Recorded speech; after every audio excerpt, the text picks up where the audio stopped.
Now let's bring in Gators Breakdown podcast host Dave Waters. Dave, we were at the Orange and Blue game last week, and there's a few things that went on the game. Not a whole lot of points being scored, but let's talk about the quarterbacks.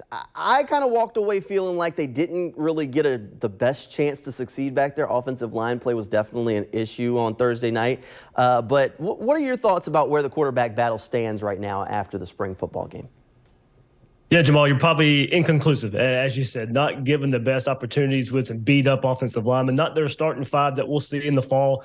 Maybe the best part about it was, hey, now you maybe can rely on a defense that brought great pressure all night. That did not give Graham Mertz much time, did not give Jack Miller some time. So, we saw some good throws, but not enough consistency with that. Didn't get helped out, as I said, because the defense that was playing really good, a beat-up offensive line. They couldn't really get any consistency, bad snaps all night either. So, Jamal, I know fans want to look for answers right now, but maybe best to say inconclusive just because of everything that surrounded the quarterbacks in this, and it did not really give any clarity on which way Billy Napier may be leaning in that way of naming a starter. He told us after the game as well that they're looking to add another quarterback, whether that be to the transfer portal, maybe a reclassification from another quarterback commit, Austin Simmons, that they have. So, Jamal, what we're looking at right now is still just not really an answer from Billy Napier as far as starting, but I still say in the end, it'll be Graham Mertz who gets the job. Yeah, I think they're definitely leaning Graham Mertz, but they're waiting to see if anybody else can kind of knock their socks off. Speaking of some players that have been kind of impressing the coaching staff, there's a handful of players from the Jacksonville area that are on this roster. Many of them got a shot to show what they could do in the Orange and Blue game. Trayon Webb, Marcus Burke, even Roderick Kearney. Did any of them stand out to you?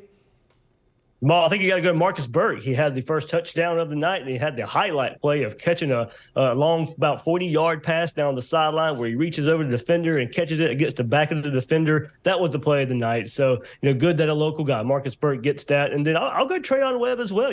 Florida's really, really deep at running back, but he made have showed enough to where Florida's got three good backs in front of him, but he can force his way to garner some carries as well, as he looked like he could really, really shoulder the load in that spring game on Thursday night.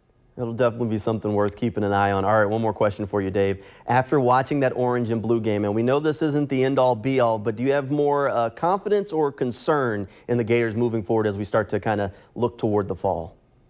Catch-22, Jamal. We've been waiting for this Florida defense to really, really stand out. That's what they did on Thursday night. So the question, you're going to ask yourself, was it good defense or was it bad offense? So I'll lean just because the defense has been not where, a Gators standard for the past three seasons. Maybe a little more optimism because that side of the ball has been so bad for so long. And would think, Billy Napier can probably figure out something along with the offense. They're really good at offensive line and deep at running backs. They'll have something on the offense, but on the defensive side, we haven't been able to say much good about that side of the ball until this past Thursday night. So I'll say a little more positive just because I think the defense really stood out. They're deeper. Got a new defensive coordinator coming in there, and Austin Armstrong. So I say a little better just because the defense really showed their worth on Thursday night.